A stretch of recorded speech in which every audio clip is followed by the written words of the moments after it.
आम्ही गाड्या सुटल्या हनुमान यात्रेनिमित्त आयोजित केलेला भोसरेकरांचा मैदान या मैदानातला फायनलचा फेरा पळतोय।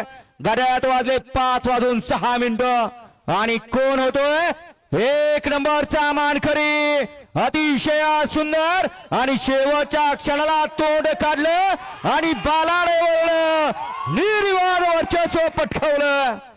बघा सगळ्यांनी गाववाल्याला प्रोत्साहन दिलं आणि त्या गाववाल्याच्या प्रोत्साहनामुळे बैलांना सुद्धा ऐकलं आणि बैलांना मालकाची नाव आणि मालकाचं आणि गावचं नाव झुकून दिलं नाही। मागे अर्जुनला दीपक जाधव यांच्याकडून माझ्यासाठी 100 रुपयाचं बक्षीस दिलं। आपलंही मनपूर्वक धन्यवाद। दीपक जाधव सर ती मगाशी लिहिलेली फायनलची चिठ्ठी लिहिलेली